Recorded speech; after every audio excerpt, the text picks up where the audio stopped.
Sekarang, hidup kita relatif jauh dari penyakit-penyakit mematikan seperti zaman dahulu kala. Dan itu adalah jasa dari vaksinasi.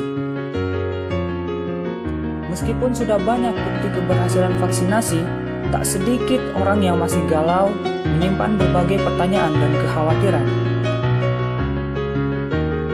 Vaksin seperti latihan untuk tubuhmu. Dengan menggunakan virus yang lemah atau rusak, vaksin akan memancing reaksi imunitas tubuh tanpa menyebabkan tubuh terkena penyakit tersebut. Dengan demikian, tubuhmu bisa membangun antibodi yang tepat dan membentuk kekebalan terhadap penyakit tertentu.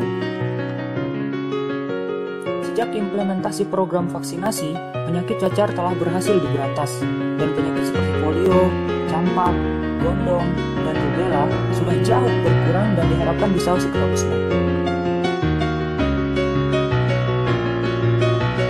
Yang namanya evolusi itu seperti balapan yang tiada akhir. Ketika kita kebal terhadap suatu penyakit, si penyakit akan berusaha beradaptasi untuk menembus sistem kekebalan tubuh kita.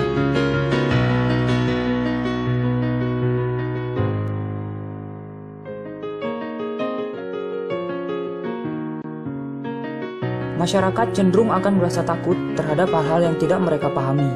Hal ini menjadi senjata utama bagi para pendukung anti-vaksin. Dengan membuat daftar komposisi bahan vaksin dan menyebarkannya, masyarakat akan bingung, terjangkit rasa was-was, dan takut. Contohnya seperti senyawa thimerosal yang terkandung dalam vaksin, seringkali diklaim sebagai salah satu penyebab dari autisme. Thimerosal merupakan zat anti jamur yang digunakan sebagai pengawet vaksin dalam ampul multidosis.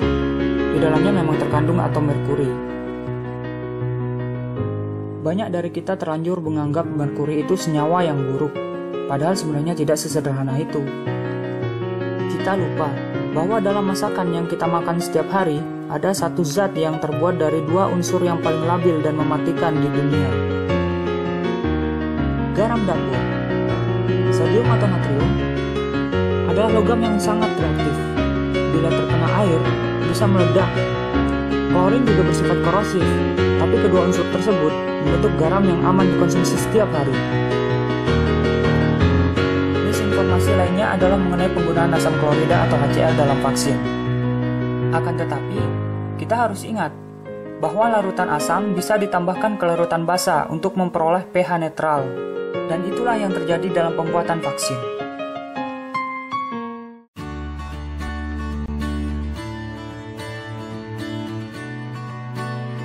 Sayangnya pernyataan itu cuma benar jika keputusan mereka tidak mempengaruhi orang lain. Tapi faktanya tidak demikian.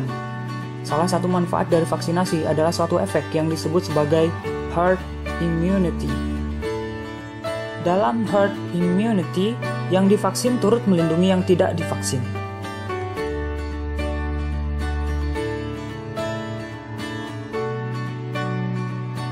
Semakin banyak orang yang menolak vaksinasi, kemungkinan untuk terjadi wabah suatu penyakit tertentu akan semakin besar.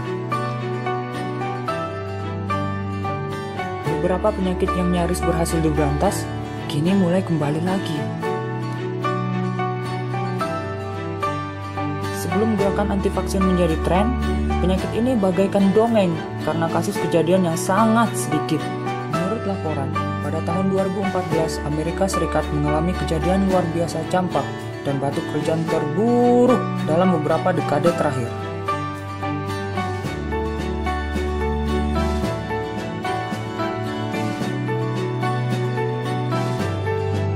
Rasio manfaat dibandingkan dengan risiko dari vaksinasi merupakan salah satu yang paling tinggi di bidang medis.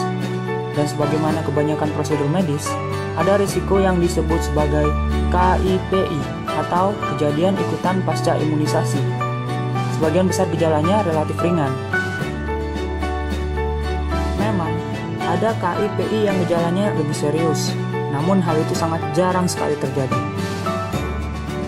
Sebagaimana penyakit, rasa takut dan misinformasi sangat mudah menyebar dan menjangkiti mereka yang belum punya kekebalan.